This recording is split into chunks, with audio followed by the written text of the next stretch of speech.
serba-serbi Idul Adha yang perlu orang tua jelaskan pada anak. Momen Hari Raya Idul Adha mungkin memunculkan berbagai macam pertanyaan dalam benak anak. Salah satu yang paling sering muncul adalah kenapa hewan kurban disembelih? Agar anak bisa lebih memahami makna Idul Adha, orang tua perlu menjelaskan dengan bahasa yang mudah dimengerti. Selain itu, menjelaskan makna Idul Adha juga memberikan banyak manfaat untuk anak. Jika keluarga tidak merayakannya, anak dapat menambah wawasannya sekaligus menumbuhkan empati yang menjadi bibit sikap toleransi. Berikut beberapa hal seputar Idul Adha yang bisa dijelaskan pada anak. 1. Kenapa sapi dan kambing dipotong saat Idul Adha? Anak-anak mungkin melihat peristiwa pemotongan hewan kurban sebagai sesuatu yang tampak kejam. Sedangkan di sisi lain orang-orang tampak bersukacita usai hewan kurban dipotong, membagikannya ke setiap rumah, dan dimasak ramai-ramai. Bagi si kecil, hal ini mungkin terkesan bertentangan dengan perintah Tuhan untuk tidak menyakiti makhluk lain.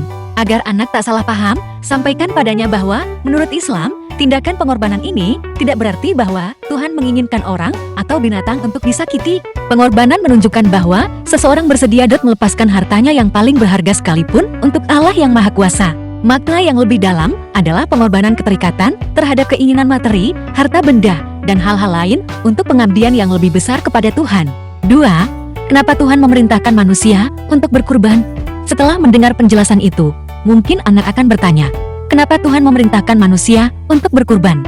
Nah, Anda bisa menjelaskan tentang sejarah Idul Adha yang dimulai dari kisah Nabi Ibrahim.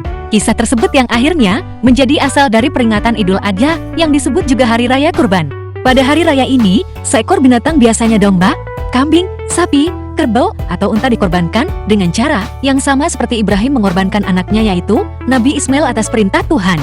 Sepertiga dari daging hewan kurban tersebut kemudian akan diberikan kepada fakir miskin dan anak-anak yatim, dan sisanya dapat dinikmati oleh keluarga kita.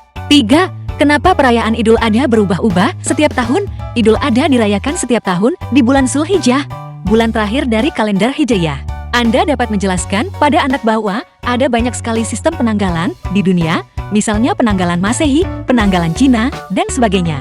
Nah, Syawal, Ramadan, dan Zulhijjah adalah nama-nama bulan di antara 12 bulan yang ada dalam sistem penanggalan Hijriyah yang dipakai oleh umat Muslim. 4. Idul Adha juga disebut Lebaran Haji. Nabi Ibrahim melakukan perjalanan ke kota suci Makkah bersama keluarganya untuk mengorbankan Ismail. Musim haji berlangsung pada bulan terakhir Zulhijjah. Untuk memperingati perjalanan itu, di akhir musim haji, Idul Adha dirayakan. Jangan lupa, jelaskan juga pada anak bahwa haji adalah perjalanan umat Islam di seluruh dunia ke kota suci Makkah. Ini adalah salah satu dari 5 rukun Islam, dengan 4 lainnya adalah mengucapkan kalimat syahadat, menegakkan salat, mengeluarkan zakat, dan berpuasa. 5. Yang bisa dilakukan anak di momen Idul Adha. Pada hari Idul Adha, jelaskan pada anak apa-apa saja yang akan dilakukan oleh keluarga Anda dan apa gunanya. Anda dapat melibatkan anak saat membuat ketupat atau menyiapkan hantaran untuk sanak keluarga. Bila keluarga Anda tidak merayakannya, Anda dapat menjelaskan bahwa di pagi hari saat Idul Adha, umat Islam akan melaksanakan salat Id seperti saat Lebaran atau Idul Fitri. Itulah beberapa hal yang bisa orang tua kenalkan kepada anak dalam Hari Raya Idul Adha. Mohon maaf jika ada kesalahan dalam penulisan dan pengucapan. Terima kasih telah menonton dan semoga bermanfaat.